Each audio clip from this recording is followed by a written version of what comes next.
लखनऊ में बाबा साहेब का आज 69वां महापरिनिर्वाण दिवस। सीएम योगी ने अंबेडकर को दी श्रद्धांजलि। मिर्जापुर की डीएम प्रियंका निरंजन ने सड़क पर किया पैदल भ्रमण। डीएम ने अतिक्रमण की स्थिति का किया निरीक्षण। बिजनौर में कांग्रेस कमेटी के पदाधिकारियों ने निकाला कैंडल मार्च। संभल हिंसा में मारे गए लोगों को दी श्रद्धांजलि। संभल में जुमे की नमाज पर अलर्ट। जामा मस्जिद के पास बढ़ाई गई सुरक्षा। नमस्कार, आज की खबर देख रहे हैं आप। मैं हूं आपके साथ यशस्वी पाठक। आइए दिखाते हैं आपको उत्तर प्रदेश की कुछ अहम खबरें। लखनऊ में मुख्यमंत्री योगी आदित्यनाथ ने डॉक्टर भीमराव अंबेडकर के महापरिनिर्वाण दिवस पर आयोजित श्रद्धांजलि सभा में शामिल हुए।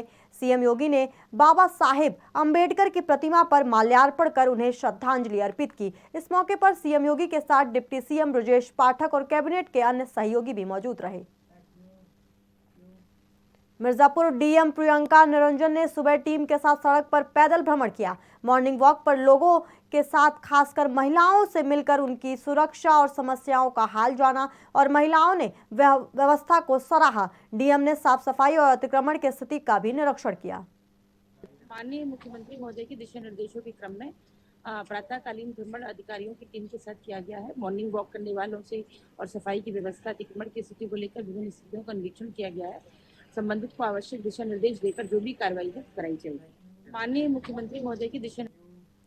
बिजनौर के धामपुर में कांग्रेस कमेटी के पदाधिकारियों ने संभल में हुई हिंसा के पीड़ित युवकों के प्रति संवेदना व्यक्त करते हुए एक कैंडल मार्च निकाला। ये मार्च सुभाष चौक से शुरू होकर नगर पालिका स्थित महात्मा गांधी की प्रतिमा तक पहुंचा।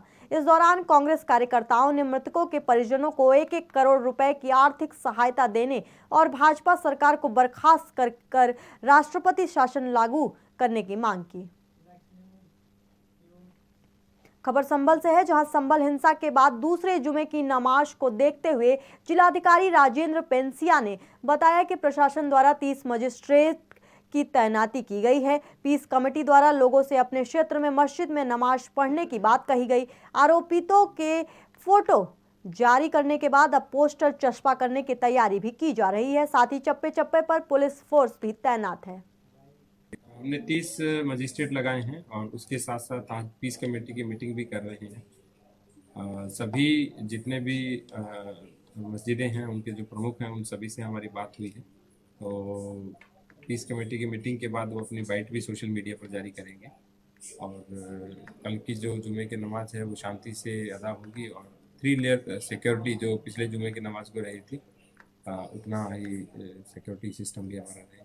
तो हम सतर्क हैं और संवेदनशील भी है आज की स्थितियाँ, लेकिन सब कुछ नियंत्रण में है और शांत है। इसके ऊपर हमारा ऐसा प्रतिबंध नहीं है, लेकिन हमने अनुरोध किया है कि कम से कम लोग आए। जैसे पिछली बार 700-800 लोग आए थे, उतने ही आए। अपनी अपनी जो भी मस्जिदें हैं जहाँ पे परंपरागत रूप से पढ़ते हैं वहीं पढ़ना चाहिए। जो यहाँ रेगुलर आते हैं।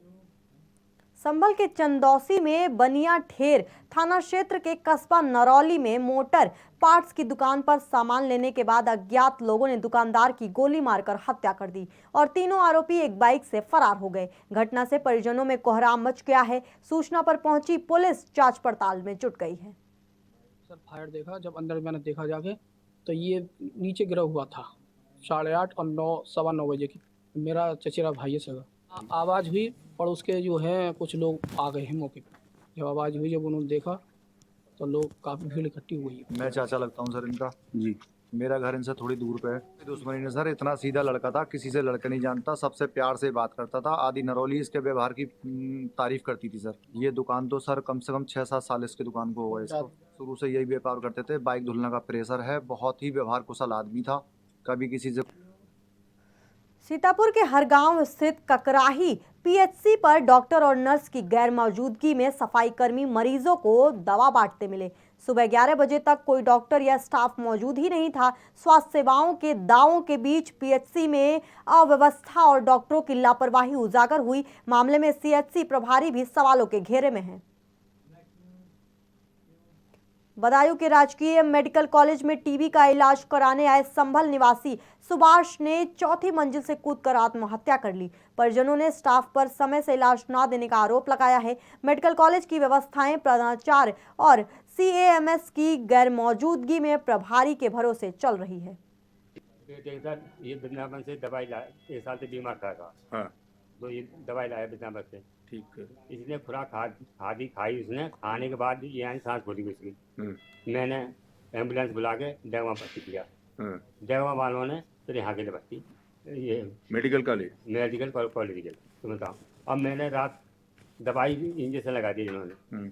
मैं सही रात चिल्लाना है तो इन्होंने किसी ने नहीं सुना। गला घोटा उसने। मैंने हाथ जोड़े उसके, मैं दवाई ला रहा हूँ बेटे, मैंने अपने आप लड़के नहीं पकड़। लखीमपुर खीरी से दिल दहला देने वाली खबर सामने आई है, जहां पिता का दाह संस्कार करने के बाद उसके दोनों बेटों ने भी मौत को गले लगा लिया। एक बेटे का शव रेल पटरी पर बरामद हुआ तो दूसरे का घर के अंदर शव लटका बरामद मिला। 24 घंटे के भीतर एक ही परिवार के 3 लोगों की मौत से क्षेत्र में हड़कंप मच गया है। सूचना पर पहुंची पुलिस मामले की जांच में जुट गई है।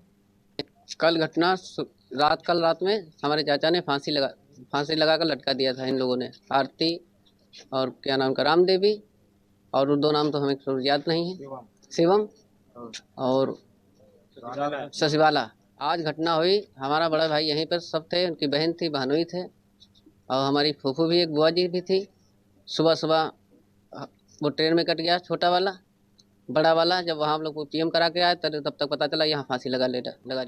ये ग्राम बाबूपुर चौकी बाकीगंज थाना मैरानी पड़ती है। यहाँ कल एक व्यक्ति जिसका नाम रामनरेश, उम्र लगभग 63 साल ने क्षुब्ध होकर के आत्महत्या कर ली थी, फांसी लगा करके। तहरीर मिलने के बाद तत्काल सुरंग धाराओं में 4 आरोपी खिलाफ मुकदमा लिखा गया। पुलिस ने तत्परता के वजह 4 नामित आरोपीगण को हिरासत में ले लिया है।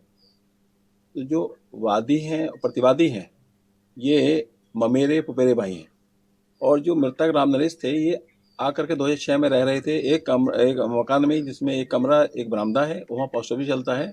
तो प्रतिवादी कहना ये था कि ये मकान हमारा है, इसको लेकर विवाद था। अभी परसों एक समझौता हुआ था, तो समझौता जब दोनों में समझौता हुआ तो जाकर समझौते के बाद रामनरेश ने जाकर के घर में फांसी लगाकर आत्महत्या कर लिया। आज की घटना ये है कि आज इनका बेटा जो सुधीर है, सुधीर की जेब से एक सुधीर नोट मिला, उस नोट के अंदर इसने 4 जो नामित मुकदमे में उन पर आरोप लगाया है। पीलीभीत जिले में भीषण सड़क हादसा हो गया है, जहां पीलीभीत टनकपुर हाईवे के न्यूरिया कस्बे के पास तेज रफ्तार कार अनियंत्रित होकर पेड़ से टकराकर खाई में गिर गई। हादसे में 6 लोगों की मौत हो गई और 4 अन्य गंभीर रूप से घायल हो गए हैं। सूचना पर पहुंची पुलिस मामले की जांच में जुटी है और घायलों को इलाज के लिए अस्पताल में भर्ती कराया गया है। वाराणसी पुलिस 6 दिसंबर को मनाए जा रहे काला दिवस को लेकर हाई अलर्ट पर है। यूपी कॉलेज में हाल ही में नमाज और हनुमान चालीसा विवाद के बाद सुरक्षा कड़ी कर दी गई थी। कॉलेज परिसर में ID कार्ड के बिना प्रवेश प्रतिबंधित है। सोशल मीडिया पर भ्रामक खबरें फैलाने वालों के खिलाफ सख्त कार्रवाई की चेतावनी भी दी गई है। आज 6 दिसंबर है, उसको 6 दिसंबर के दृष्टिगत रखते हुए आज पूरे वरना जोन में और पूरे जनपद में भी समुचित सुरक्षा व्यवस्था किया गया है और साथ ही साथ ये मुख्य चौराहे तिराहों पे आज की VIP मूवमेंट के दृष्टिगत रखते हुए भी सुचारू रूप से ट्रैफिक चलाने के लिए भी ड्यूटियां लगाई गई हैं। ये अभी यूपी कॉलेज में एग्ज़ाम चल रहे हैं, एग्ज़ाम सुचारू रूप से चलें, इसके दृष्टिगत रखते हुए अभी फोर्स। उत्तर प्रदेश की अहम खबरों में बस इतना ही। बाकी के अन्य खबरों के लिए आप देखते रहिए आज की खबर।